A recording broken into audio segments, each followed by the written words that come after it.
There's a saying, with every breath I take, I sow the seeds of devotion. Before we embarked on our journey to Myanmar, it was suggested that there would be the possibility that we would learn the true meaning of devotion. But we didn't prostrate ourselves before any Buddha images. We didn't meditate inside shrines and pagodas and temples. So what was it that was the deep possibility that was there for us, is there for us? What is this devotion? When the messenger came to Divine Mother in Hawaii, she spent a month with her before giving her the word that was the power of Ramakrishna to open the consciousness of those who came. But at the end of that time, she knelt in front of the Divine Mother and pulled her eyelids down, telling her that she had only come to bless. And indeed, that's what her life was. First of all, being a prayer lady when people came for advice and blessing, and afterwards with the power of Ramakrishna to transmit and open the consciousness of those who came. In Myanmar, we reunited with a being that from the age of 30 meditated 18 hours a day, giving out that which she gained in those meditations as blessings to life, calling it the merits. Is this devotion? There are several stories, old stories, a Buddhist, a Zen, a Christian. See what they bring for us. If we still have the question within us, what is devotion? The first is that story about a being who wanted to unite with and see the great Bodhisattva Manjusri. So he went up to a mountainside and he meditated and meditated, waiting and waiting for the vision of Manjusri to appear. But after 12 years, he still had not arrived at a place where Manjusri appeared to him. So disheartened, he went down the mountain to return to ordinary life. But as he was walking along the road, he saw a man rubbing a piece of stone. And when he asked him what he was doing, the man said, "I'm making a needle so that I can become a tailor." And the man thought to himself, even if this man lived 100 lifetimes, he's not going to be able to make a needle out of a stone. And I have given up so easily. So he returned to the mountain and meditated for another 12 years.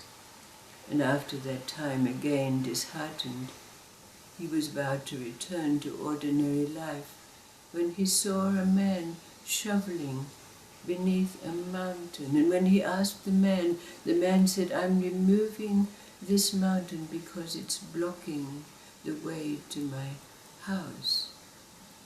And our meditator thought to himself, in 100 lifetimes this man will never remove that mountain, and I have given up so easily.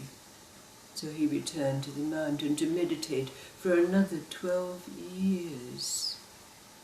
Again disheartened, not having arrived at seeing or experiencing Manjusri, he came down again.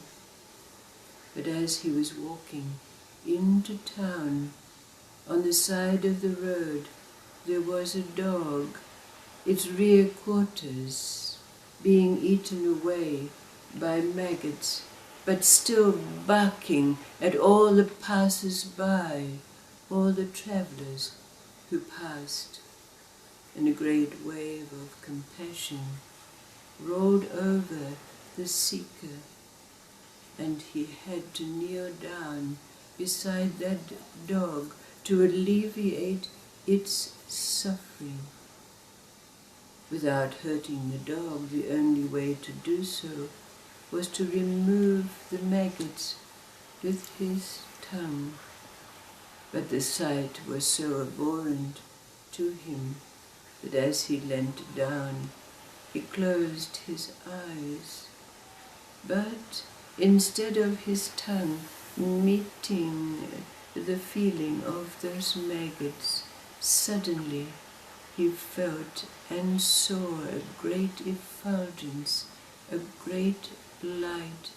And when he opened his eyes, there was Manjusri standing before him in blazing light. Manjusri, reading the seeker's mind, said, "You can now see me because of your great act of compassion, which has rent the final veil that hid your seeing. But if you doubt my reality, put me on your shoulder and take me into town." So this is what the seeker did. He lifted Manjusri onto his shoulder and walked into town, and everyone he met, he asked, "What do I have on my shoulder?" And everyone laughed at him and shunned him. They could see nothing except one old woman whose karma had been burned to the degree that she looked and said to our seeker, now a finder, "You're carrying the carcass of an old dead dog."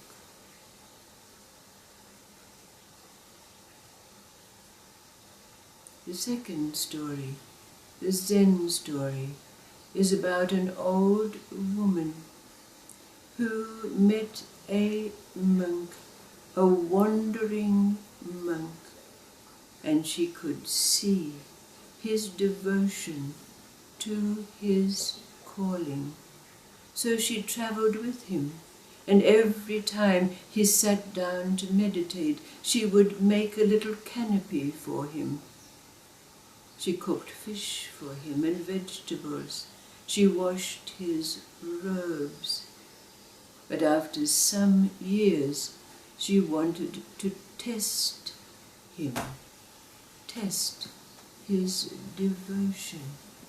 So she went into town, and she found one of those young maidens of the night, and paying her to go to the monk, asking her to report back to her what happened. The maiden did as she was paid, and the next morning she went to the old woman, and the old woman asked her, "Well, what did he say?"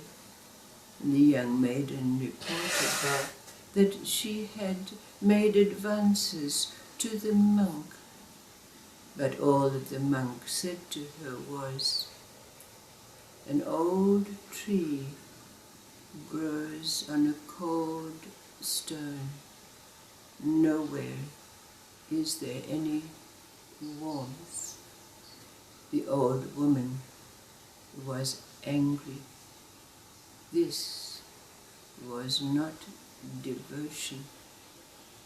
She said to the maiden, "Did he not even ask you how was your life, or give you a blessing?" The maiden shook her head. So the old woman went and burned down the canopy she had built for the monk and left him. And the last story about that priest who had served his parish for many, many decades. But he heard that in a distant place there was a monastery in which there was an old monk who was able to give you a question which was in fact a life-changing answer. So he travelled the great distance to this monastery and presented himself to the old monk, asking for a question. And the old monk said to him, "What do they want?" Now the priest went away and he meditated on this. He pondered on this question. And the next day he went back to the old monk again and he said, "You know, I've served my parishioners for many, many decades, but I came here for a question for myself." And the old monk said to him, "Well, in that case, your question is, what do they really want?" Is this devotion? Is this devotion? Is this devotion? Have you yet discovered, learned, experienced what it is that lies behind your very breath? Have you learned, experienced what it is to say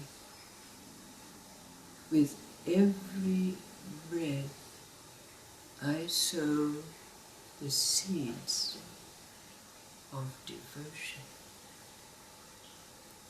What is this devotion?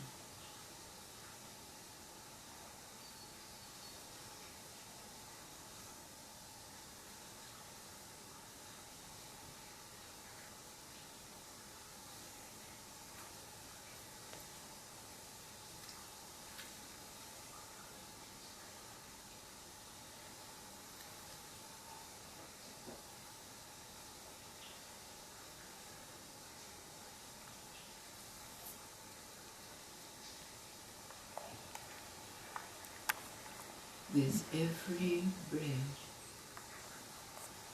I sow the seeds of devotion.